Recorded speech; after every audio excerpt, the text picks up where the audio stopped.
Hello, my name is William Mills, and I'm just going to start at the beginning of my testimony. I guess it all started where the troubles really started, which was when I was about 15 years old. I started to smoke marijuana and I started to drink and hung around the wrong crowd. And my dad worked for oil companies, so we moved around a lot.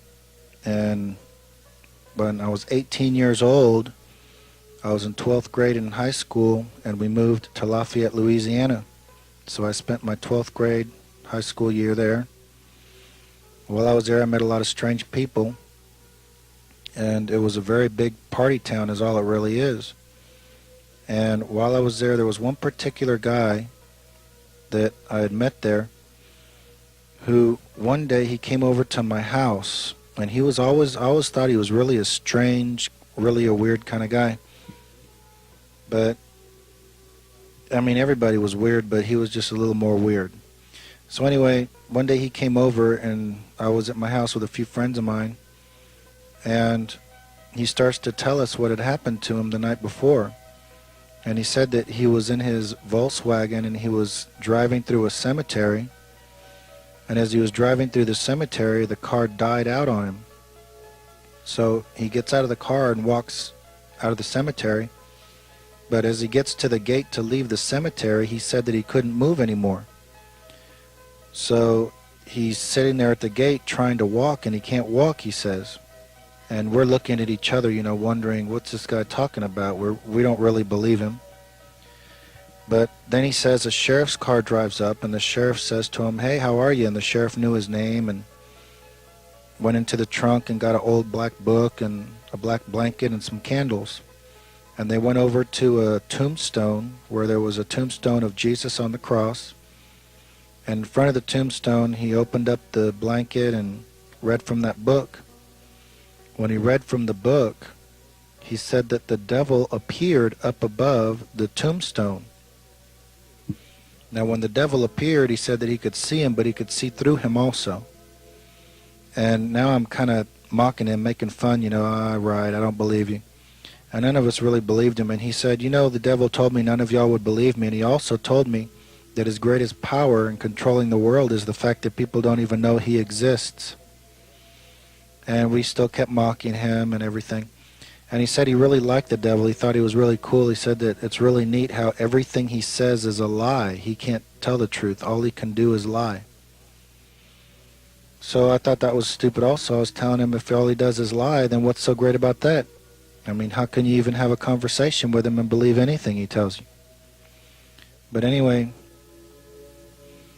he said that he wasn't going to hang around with us anymore because the devil had work for him to do and that he was going to become an important person. And he told us that while he was there, the devil took him places in his mind and introduced him to people, and he met a lot of rock and roll stars who had sold their soul to the devil, and he met a lot of people. By astral projection or whatever, he left his body, or somehow the devil would take him places and introduce him to people and show him things. So anyway, we didn't really believe him, but there was a change in this guy's life because all of a sudden he didn't really hang around with us, but when we did see him, he always had different people with him. He had beautiful women with him. He had money. He had really good clothes, a good car, and everything changed. But then all of a sudden I moved anyway. I moved to College Station. But while I was in College Station, I kept thinking about that guy now and then. And when I was about 19 years old in College Station, I got on my knees because I started thinking maybe all that was true. Maybe he really did meet the devil. I mean, why not? Maybe it's true. So I prayed a prayer. I don't know where I learned it or what, but because I never went to church all my life. My parents were never Christians. They never took me to church. But I prayed a prayer, and I asked Jesus to come into my heart. And I said, Jesus, if you're real, if this is all real and you're for real, I want to know. I want you to come into my heart, and I want you to show me the truth.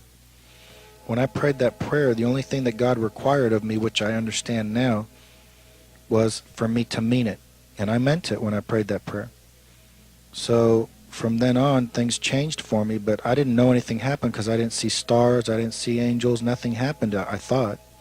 But as time went on, God opened my eyes and my ears, and I started to see and hear things differently. I saw horror movies for what they really were. Horror movies that are really no good for anything but to destroy. Those people who watch those films, all they're doing is hurting themselves. And I didn't really understand that until after God opened my eyes. Before, it was just nothing but entertainment. But now I can see what it does to people. When I would listen to the rock music, it was the same thing. I could see what rock music is doing to people, the way it's changing the way they think and so forth. But I couldn't see it that way before until I asked Jesus into my heart to show me the truth.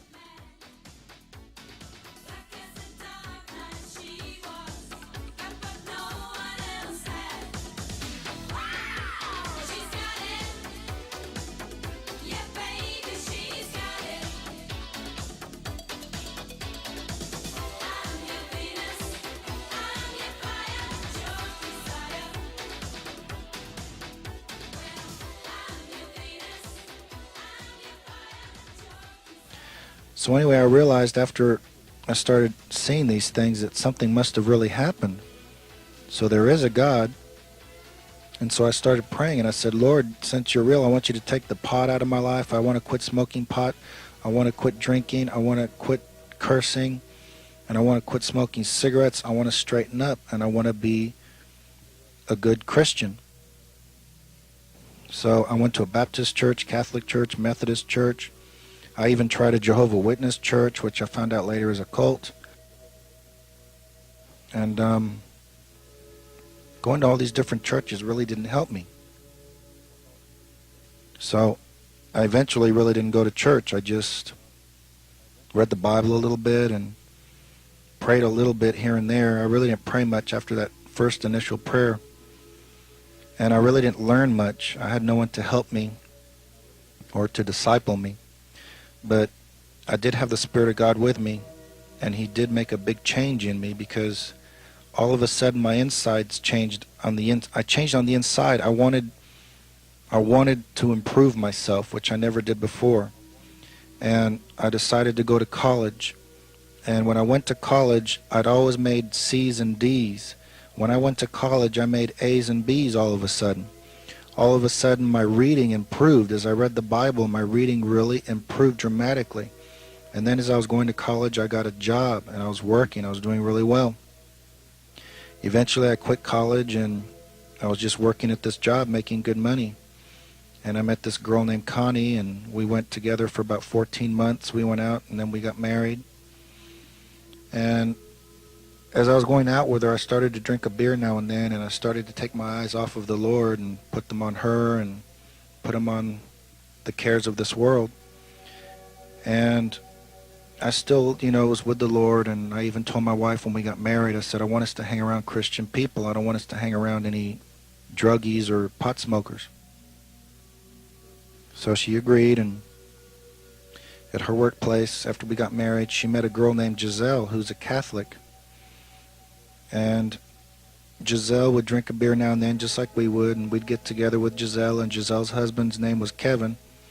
And me and Kevin got along, and my wife and Giselle got along, and whenever we got together, we'd drink beer. So we started drinking more. And as time went on, I just completely took my eyes off of Jesus. I just completely forgot about Him and had my mind and everything on my wife, my money, my house, the booze, the fun, and just having a good time. And I was enjoying myself. One day, as time went on, this went for a few years like this. And then all of a sudden, one day, the guy Kevin and I was talking about smoking pot, how I used to smoke pot in high school. And so one day he gave my wife a joint. And my wife came home with a joint and puts it in my face and says, look what I got. Kevin gave it to me. He said y'all were talking about dope the other night, so he gave me this one. And I thought, well, I never told him to get me one. I just was talking to him about it. And my wife was saying, let's smoke it. So I smoked it with her that night. And I thought, I'm just going to smoke it this one time. And that'll be it, since we got it already. But all it took was that one time for me to go back to it again. We were laughing and joking and having a real good time and just enjoying ourselves, getting high. And as time went on, getting high and everything, God started to deal with us. I understand that now. At the time, I really didn't understand, but he was giving us dreams. And one dream, the first one I had, was of a bear trying to get into my house. And the bear was in the backyard trying to get in through the sliding glass door from the backyard. And the dream was so strong and vivid and so colorful that it stuck with me for a long time. Then my wife had a dream, and in her dream, she dreamt that she lost me to marijuana. I woke her up because she was crying in bed. I said, "Sweetie, wake up, what's wrong?" And she said, "Oh, I had a horrible dream. I dreamt that I lost you to marijuana." I said, "Honey, what am I going to do, leave you and go marry marijuana? I'm not going to leave you." And so she said she couldn't explain it. All she knows is she lost me to marijuana. That's all she knows. So I told her, I think that we need to quit smoking pot. I think God's trying to talk to us. I did tell her that. And she agreed, but we blew it off and kept on going anyway. Later on, one day we were sitting around watching TV, and all of a sudden I had a picture in my head. I wasn't asleep dreaming. I just pictured something all of a sudden for no reason. And what I pictured was an angel sitting on a rock, and this angel was sitting on a rock with a sword on his hip. And 4 or 5 hairy demons came walking up to the angel, pointing back behind the angel. The demons were hairy from head to toe, just full of hair. All over their face was hair. Everything was hairy. They were pointing back behind the angel, making like accusations or something. I couldn't hear any sound. And the angel would say something to them, and they'd scratch their heads and walk off, like they were confused. I pictured this twice, and I told my wife about it both times. And I said, "Man, that was really weird. That was really weird. I never had that happen before in my life. What in the world made me picture that?" And again, I told her, I said, I think God's dealing with me, and he's telling me we need to quit smoking pot. I think those demons are saying we're going to get in there. We got the right because he's smoking dope and he's drinking, and we need to go to church, Connie, and straighten up. And I actually wanted to go back to church now, when before I wasn't even going to church or anything. But I wanted to straighten up. And my wife was really the instigator in not straightening up. She really wanted to keep getting high. But I can't blame her. I can only blame myself for my own foolishness. But anyway, as time went on, we still kept on with it up until the point where we started to fight a lot. And my love for her left, and her love for me left. And to make a long story short, we started talking about divorce. We started to really hate each other. And then I lost my job, and I'm still drinking and smoking. Up until one day where I saw like a shadow come up out of the ground.